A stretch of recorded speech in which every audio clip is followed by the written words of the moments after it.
Hi, my name is Caitlin Dissing, and this is my interpretation of the TED Talk.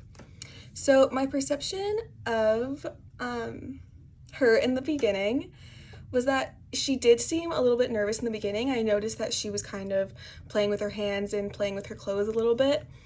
And then I also thought that she was pretty funny. The whole ginger beer thing about how she didn't even know what ginger beer was, but she wanted to put it in all of her stories was pretty funny. And another thing that I found pretty funny, which was later on in the TED Talk, was how somebody thought that like the guy in her book represented all of Nigeria, and then she was like, well, serial killer, like the serial killer of the book that she had read represents all of America. So I thought that was pretty funny. And then you could also tell that she was very passionate about talking about this because she does have past experiences about it and it has affected her life in a lot of ways.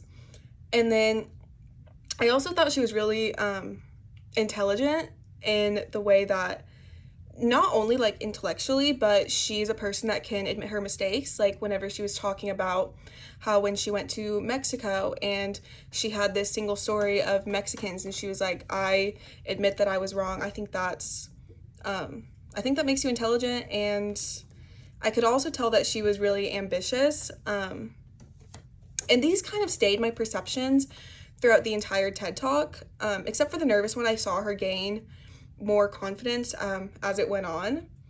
And I thought she was ambitious because she was talking about how everything she wants to do in the future and stuff like that toward the end.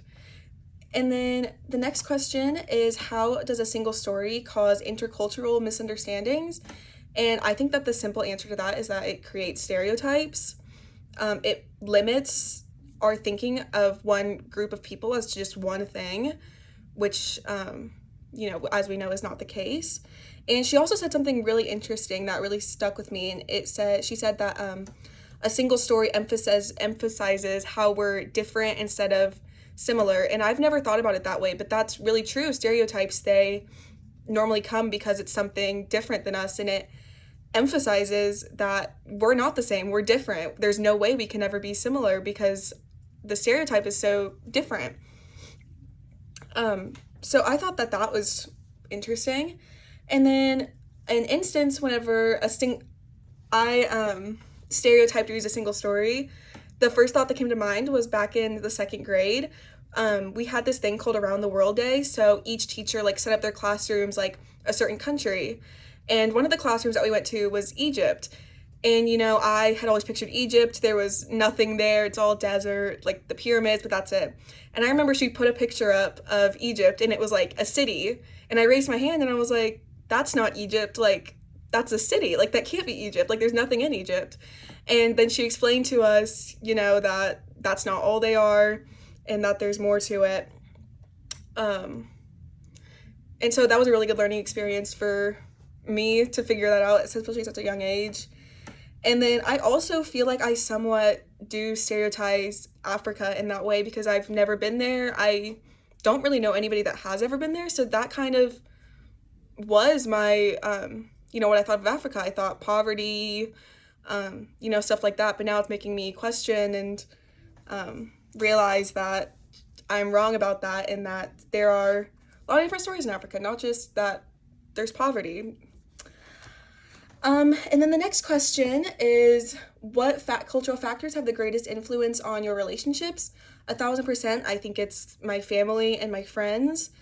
My family and us being from the South, I like to think that I was raised in a way where we treat others with kindness. We always, welcome people into our homes no matter what. So I think that definitely impacted it. And also my friends impacted it a lot. They've impacted how I view the world around me a lot because my friends, a lot of them are pretty much the same as me, grew up the same as me from the suburbs of America, some part of Texas. So, and then the final question, what did you learn? I think that I learned a lot. I learned that, stereotypes, they can be good in a sense sometimes, but most of the time that they're not, and that nobody or no place is just one single thing. And it's definitely taught me that I need to think more about things and not just take things at face value and what I first hear about the place. So thank you.